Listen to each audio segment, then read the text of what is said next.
Competitive exam படிக்கணும்னு ஆசை இருக்குது. ஆனால் ஒரு சிலருக்கு வீட்டில் இருந்து படிக்க முடியாது. நிறைய வீட்டில் சத்தமாக இருக்கும். அதுவும் மேரேஜ் ஆகாத பிள்ளைங்களுக்குனா அவங்களுக்கு பேரண்ட்ஸு இரிட்டேட்டிங்காக பண்ணுவாங்க. பேசிகிட்டே இருப்பாங்க, கதையெல்லாம் பேசுவாங்க. பேசலைன்னா கோவம் வரும். சில பேர் வீட்டில் கோவப்படுவாங்க, சண்டை போடுவாங்க, ஏதாவது வேலையாடிட்டே இருப்பாங்க. அந்த மாதிரி இருக்கும். இப்போ அவங்களெல்லாம் எப்படி சமாளிக்கலாம்னு நான் சொல்கிறேன். வீட்டில் பேசுங்க, சரியா? ஒரு லிமிட்டுக்கு மேலே யார்கிட்டையும் பேசாதீங்க. அது அப்பா அம்மாவே இருந்தாலும் சரி தான். ஒரு எமோஷனல் டிஸ்டன்ஸுங்கிறது வைங்க. எல்லா விஷயமும் அவங்கக்கிட்ட சொல்லணும்னு அவசியம் இல்லை. ஒரு விஷயம் நடக்கிறதுக்கு முன்னாடி அவங்கள்ட்ட ஷேர் பண்ணாதீங்க. அதுக்கப்புறம் நான் வந்து இப்படி செய்ய போகிறேன், இந்த எக்ஸாம் அப்ளை பண்ண போகிறேன், ஒரு பண்ணுறதுக்கு முன்னாடியே இந்த எக்ஸாம் நோட்டிஃபிகேஷன் வரப்போகுது, இப்படி அப்ளை பண்ண போகிறேன், நான் இப்படி படிக்க போகிறேன், நான் இப்படி பிளான் பண்ணியிருக்கேன், நான் இத்தனை மணி நேரம் படிக்க போகிறேன், நான் இங்கே போய் படிக்க போகிறேன், எதையுமே சொல்லாதீங்க. அப்படி பிளான் போடுறதை யார்கிட்டயாவது சொல்லணும்னு தோணுதா, ஒரு டைரி எடுத்து எழுதுங்க. காலையில் நான் எத்தனை மணிக்கு எந்திக்கணும், என்ன எக்ஸாமுக்கு படிக்கணும். சில பேர் வந்து டிஎன்பிசி படிச்சுட்டு இருக்கும்போதே நம்ம வேறு ஏதாவது எக்ஸாம், சென்ட்ரல் கவர்மெண்ட் எக்ஸாம் எழுதலாமான்னு நினைப்பாங்க. நமக்கு 1008 டிஸ்ட்ராக்ஷன் சவுண்டு வெளியேருந்து வரும், வீட்டிலேருந்து வரும். அதெல்லாம் எப்படி ஹேண்டில் பண்ணலாம் தெரியுமா? வாயை முடிக்கிட்டு அமைதியாக நம்ம வேலையை பார்த்துக்கிட்டு இருக்கிறோம். நிறைய பேர் வீட்டில் மொட்டை மாடி இருக்குங்க. மொட்டை மாடி இருந்ததுன்னா ஏர்லி மார்னிங் ஸ்டடிக்கு, எக்ஸசைஸ், ஒர்க் அவுட் பண்ணுறதுக்கு அது அந்த மொட்டை மாடி வச்சுக்கோங்க. அதுக்கப்புறம் வாக்கிங் பண்ணுறதுக்கு அதை யூஸ் பண்ணுங்கள். ஏன்னா ரொம்ப நேரம் ஒரே இடத்துல உட்காந்து படிக்கிறதுனால நமக்கு வந்து ரொம்ப டயர்டாகும். அதுக்கப்புறம் மைண்டு ரெஸ்ட்லெஸ்ஸாக இருக்க மாதிரி இருக்கும். ரொம்ப நேரமும் எல்லாரையும் உட்காந்து படிச்சிட முடியாது. ஒரு மணி நேரம் உட்காந்து படிச்சு பாருங்களேன், குறுக்கு வலிக்கிற மாதிரி, தூக்கம் வர மாதிரி இருக்கும். அப்படி இருக்கும்போது ஒரு மொட்டை மாடிங்கிறது படிக்கிறதுக்கு ஒரு செப்பரேட்டான பிளேஸ். அதுவும் மரங்கள் சுற்றி இருந்ததுன்னா உங்களுக்கு சூப்பராக இருக்கும் படிக்கிறதுக்கு. அதுக்கப்புறம் உங்களுக்கு செப்பரேட் ரூம் இருந்தால் பெஸ்ட்டு. ஆனால் அந்த ரூம் எப்படி இருக்கணும்னா ரொம்ப இத்தினோண்டு இருக்கக்கூடாது, கொஞ்சம் பெரிய ரூமாக இருக்கணும். அதுவும் இல்லாமல் வெளியில் வந்து சீரியல் பார்ப்பாங்க, டிவி எதுனாலும் பார்க்கட்டும். ஆனால் நீங்கள் படிக்கிறதுல கவனமாக இருக்கும். அவங்க கூட உட்காந்து கதை பேசிட்டு கூடாது. சரி, அப்பா அம்மா இருக்காங்கன்னா அவங்க வயசானவங்க, அவங்க பார்க்க தான் செய்வாங்க. அவங்க கூட உட்காந்து நம்ம பார்த்துட்டே இருந்தோம், பேசிகிட்டே இருந்தோம்னா நம்ம வாழ்க்கையோட டைம் போயிடும். அதனால நம்ம எத்தனை மணிக்கு எந்திக்கணும், எந்த எக்ஸாம் படிக்கணும், எந்த எக்ஸாம் படித்தா நம்ம லைஃப் நல்லது, நம்மளோட ஃபீல்டுக்கு தகுந்த மாதிரி தான் நம்ம படிக்கிறோமா, அந்த எக்ஸாம் தான் எழுதுகிறோமா அப்படின்னு பாருங்கள். அதுக்கப்புறம் சிலபஸ் வந்து பிரிண்ட் அவுட் எடுத்து வச்சுக்கோங்க. இல்லைன்னா கைப்பட எழுதிக்கிட்டு படிக்கிறதுக்கு ஸ்டார்ட் பண்ணுங்கள். டெய்லி ஷெடியூல் போடுங்க. சில பேருக்கு 1 மணி நேரத்தில் படித்தா படிக்கணும், நிறைய பேருக்கு 2 மணி நேரம் 3 மணி நேரம் ஷெடியூல் போடுவாங்க. ஒரு நாளைக்கு எத்தனை மணி நேரம் படிக்கலாம் அப்படிலாம் ஒன்றும் கிடையாது. 8 மணி நேரம் படித்தா வேலை வாங்கிடலாம்னு சொல்கிறாங்க. நிறைய பேர் நான் 15 மணி நேரம் படிக்கிறேன், 12 மணி நேரம் படித்தா எனக்கு வேலை கிடைக்கலாமாங்க. அதெல்லாம் ஒரு மைண்ட் செட்டு பொறுத்து இருக்குது. நான் வந்து பொதுவாக எப்படி படிப்பேன்னா அதிகாலை நேரம் தான் நான் படிக்கிறது. 3 மணிக்கெலாம் எனக்கு வந்து முழிப்பு வந்துடும். நான் இந்த வீடியோ போடாமல் இருக்கும்போது கூட நான் என்ன செய்வேன் அப்படின்னா நைட்டே ஷெடியூல் போட்டு வச்சுக்குவேன். ஆனால் அந்த ஷெடியூல் ஒழுங்காக ஃபாலோ பண்ணுற பழக்கம்லாம் நம்மகிட்ட கிடையாது. காலையில் 4 மணி, இந்த 4 மணிக்குங்கும்போது சீக்கிரம் எந்திக்கிறது நிறைய பேர் பழக்கமாக இருக்கும். நிறைய பேர் நைட் ஸ்டடி பண்ணுறவங்க இருப்பாங்க. ஆனால் நைட் ஸ்டடி பண்ணும்போது நிறைய நெகட்டிவ்ஸ் இருக்குது. நைட்டு தேவையில்லாத சிந்தனை தனியாக இருக்கும்போது வரலாம். ரூமில் இருக்கும்போது அதுலேயுமே நீங்கள் சாப்பிட்டீங்கன்னா சாப்பிட்ட உடனே கண்ணை கறக்கிறதுக்கு சான்சஸ் இருக்குது. புக்கை திறந்து வச்சாலும் சில பேருக்கு தூக்கம் வந்துடும். அந்த மாதிரி இருக்கவங்க வந்து என்ன பண்ணலாம்னா காலையில் படிக்கலாம். காலையில் படித்து பழக்கமே இல்லைன்னா நைட்டு சீக்கிரம் தூங்கி பழகணும். அந்த பழக்கம் இருந்தால் மட்டும்தான் காலையில் எந்திக்க முடியும். பாடியில் எனர்ஜி இல்லைன்னா நீங்கள் காலையில் எந்திக்கவே முடியாது. என்ன தான் 3 மணிக்கு படிக்கணும் அப்படின்னு நினச்சிட்டு எந்திச்சிங்கனாலும் எந்திக்க முடியாது. நைட்டு தூக்கம் ஒழுங்காக இருந்தால் தான் காலையில் வந்து எந்திச்சு படிக்க முடியும். காலையில் நேரம் ரொம்ப கூலிங்காக அமைதியாக இருக்கும். அந்த மாதிரி டைத்தில் படிக்கும்போது தான் உங்கள் மண்டையில் வந்து ஏறும். அப்படி இருக்கும்போது வெளியிலேருந்து வர சத்தத்தெல்லாம் கவனிக்கவே கூடாது. உங்களுக்குன்னு ஒரு செப்பரேட்டான பிளேஸ், மொட்டை மாடி இருக்குதா, வீட்டில் ரூம் இருக்குதா, அந்த ரூம் லாக் பண்ணி போடுங்க. திறக்கவே திறக்காதீங்க. யாராவது வந்தேன்னா எனக்கு வேலை இருக்குது அப்படின்னு மட்டும் சொல்லியிருக்கேன். இங்கே என்ன வேலை பார்க்குறீங்கன்னு சொல்லாதீங்க.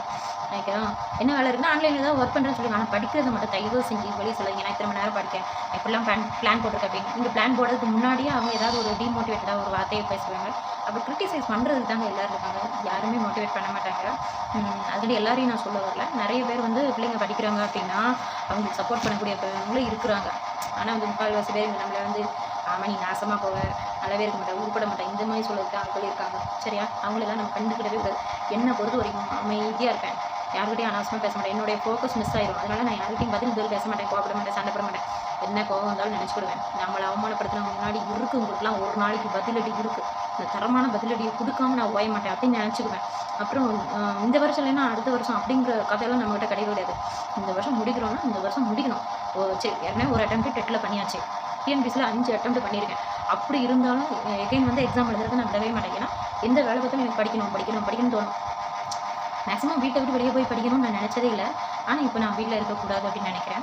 ஏதாவது ஒரு கோயில், பிரகாரம், மண்டபம் அந்த மாதிரி இயற்கையான சூழ்நிலை தனியாக உள்ள ஒரு இடத்துக்கு தேடி ஓடிடணுங்க. வீட்டிலே இருக்காதீங்க. அதுக்காண்டி ஆனால் வெளியே போனாலும் கொஞ்சம் செலவாக தான் செய்யுது. பஸ் சார்ஜ், அலைச்சல் அதெல்லாம் இருக்கும். அதெல்லாம் பார்க்கும்போது கம்பேர் பண்ணும்போது நம்ம வீட்டில் உட்காந்து படிச்சிடலாம் நினச்சா வீட்டில் டெய்லியும் உட்காந்து படிக்க முடியாது.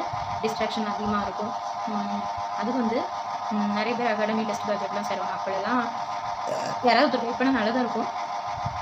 ஆனால் அதெல்லாம் வந்து கோச்சிங் அகாடமி போகிற எல்லாருமே பாஸ் பண்ணுறாங்க. யோசிச்சு பார்க்கணும். அதில் ஒரு 4-5 பேர் தான் பாஸ் பண்ணுவாங்க. முக்கால்வாசி செல்ஃப் ஸ்டடி பண்ணுறவங்க தான் இருப்பாங்க. செல்ஃப் ஸ்டடி பண்ணும்போது நம்ம எப்படி படிக்கிறோம் அப்படின்னா, ஃபஸ்ட்டு சிலபஸை கைப்பட எழுதணும். நிறைய பேர் பிரிண்ட் அவுட் எடுக்கணும், டைம் இல்லாதவங்க அப்படி பண்ணிக்கலாம். ஆனால் மெயினாக கைப்பட எழுதுறது தாங்க பெஸ்ட். என்னை பொறுத்த வரைக்கும் ஒரு அண்டர்லைனிங் ஸ்கெச்சிங் பண்ணுற ஒவ்வொரு பேராக லைன் பை லைனாக வாசிக்கிறோம்னா நம்ம திரும்ப திரும்ப அந்த ஒரு பாடத்தை ஃபுல்லாக வாசிச்சிடணும். அதுக்கப்புறம் அதில் முக்கியமான பாயிண்ட்ஸ் அண்டர்லைன் பண்ணோம்னா அது கதை மாதிரி நமக்கு நாமே டீச் பண்ணுற மாதிரி சொல்லி பார்க்கணும். அதுலேருந்து கொஸ்டின்ஸ் எப்படி வருங்கிறத நமக்கு நாமே சொல்லி பார்க்கணும். இப்போ அடுத்த பாடத்துக்கு போகணும். இப்படி தான் நான் படிப்பேன். அது வந்து சில பேர் அமைதியாக படிப்பாங்க.